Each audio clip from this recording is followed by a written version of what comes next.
नमस्ते। प्रियंका वाड्रा और राहुल गांधी जी से दो सवाल मुझे पूछने हैं।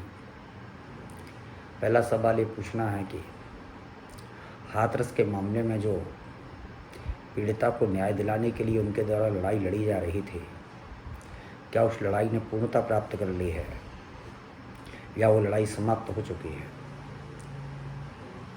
या फिर आपने जो षड्यंत्र रचा था, जिस षड्यंत्र की रिपब्लिक टीवी के द्वारा आपके नेता शिवराज जीवन का स्टिंग ऑपरेशन करके जो पोल खोल दी है, उस पोल के कारण से अब इस लड़ाई को लड़ना बंद कर दिया है।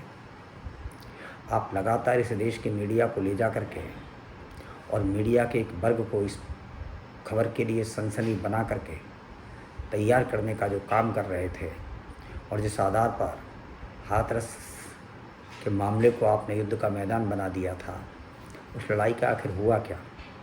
सिर्फ आप दोनों बहन भाइयों को वहाँ जाकर के फ़ोटो खिंचवाने थे, जिन फ़ोटो को आगामी चुनाव में इस्तेमाल करना था। हाथरस की पीड़िता को न्याय दिलाने के लिए प्रदेश सरकार कल भी कटिबद्ध थी, आज भी प्रतिबद्ध है और कल भी रहेगी। जो सच है वो सामने आएगा। सीबीआई की इंक्वायरी हो रही है, लेकिन ये सारी प्रक्रिया कल भी हो रही थी।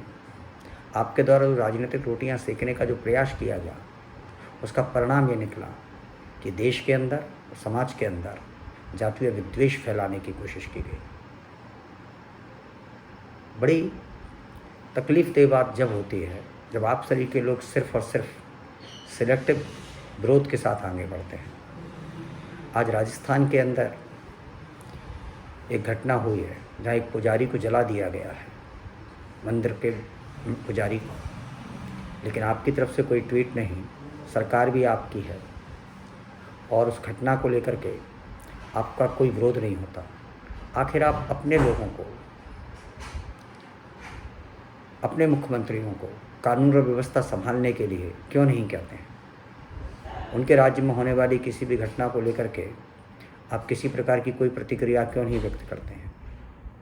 क्या पुजारी के साथ हुए अन्याय के लिए आपको लड़ाई नहीं लड़नी चाहिए? क्या पुजारी की सुरक्षा के लिए आपकी सरकार प्रतिबद्ध नहीं थी? क्या पुजारी को आपकी सरकार के द्वारा किसी भी प्रकार की कोई सुरक्षा प्रदान की गई? और पुजारी की मृत्यु के लिए आखिर आपकी सरकार को कटघरे में क्यों नहीं खड़ा किया जाए? लेकिन चूंकि आपको सिर्फ और सिर्फ राजनीतिक एजेंडे की पूर्ति करनी है और उसे भी बनाना है कई तरीके से, ऐसे प्रयास घृणित राजनीति कहलाती है। आज पश्चिम बंगाल के अंदर भी एक घटना हुई। एक सुरक्षाकर्मी जो सिख हैं, उनकी पगड़ी को खोल दिया गया, उनके केश को खोल दिया गया, वहाँ की पुलिस के द्वारा उनको अपमानित किया गया। एक सुरक्षाकर्मी, उसके धैर्य की पराकाष्ठा है, जो बहुत सारे कोर्स किए हुए हैं, एनएसजी की ट्रेनिंग है उसके पास, बहुत सारी कोर्स हैं उनके पास, जिनके माध्यम से वो अपनी सुरक्षा स्वयं कर सकते थे, लेकिन वह एक पुलिस अधिकारी से जिस प्रकार से पिटते हुए दिखाई दे रहे हैं, ये पश्चिम बंगाल की सरकार के लिए बेहद निंदनीय है। लेकिन मुझे लगता है कि इसकी खबर अभी तक राहुल गांधी और प्रियंका वाड्रा को शायद नहीं लगी होगी, क्योंकि वो सिर्फ और सिर्फ सिलेक्टिव खबरों को देखते हैं।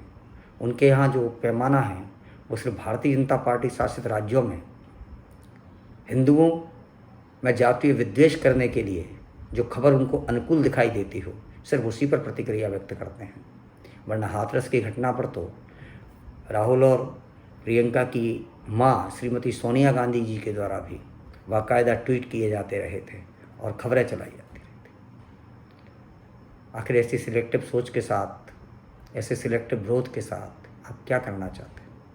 मैं उन टीवी चैनल्स को भी बताना चाहता हूँ कि जो लगातार 10 दिन तक हाथरस पर अपने 24 घंटे के न्यूज़ चैनल्स में 23 और 22 घंटे हाथरस की खबरों को चला रहे थे, अचानक शिवराज जीवन के स्टिंग ऑपरेशन के बाद उनको क्या हो गया? क्या अब लोग उस खबर को नहीं देखना चाहते? लेकिन हाँ, योगी सरकार के द्वारा एक कड़ाई करते हुए कानून व्यवस्था का पालन करने के उद्देश्य से जिस प्रकार से कार्रवाई की गई है और अफवाह फैलाने वाले लोगों के खिलाफ जिस प्रकार से मुकदमे दर्ज किए जा रहे हैं, और जिन लोगों ने फंडिंग की है उनके खिलाफ जो मुकदमे दर्ज किए गए हैं, उससे अब पूरी टुकड़े टुकड़े गैंग पूरी तरीके से चुप हो गई है, क्योंकि वो जानती है कि वो राजनीति विरोध में अपने षड्यंत्र को हवा दे लेते हैं, लेकिन जब कोई सरकार इस षड्यंत्र को समझ जाती है तो ये राजनीतिक विरोध के नाम राजनीति के नाम पर विरोध करने वाले लोग पीछे हट जाते हैं। ऐसी घृणित मानसिकता को छोड़िएगा और घृणित विचार के साथ राजनीति करने वाले लोग कभी इस देश में सफल नहीं होंगे। देश जान चुका है सोशल मीडिया का युग है, और इस युग में सब इस बात को जानते हैं कि सत्य क्या है। नमस्कार, जय हिंद, जय भारत।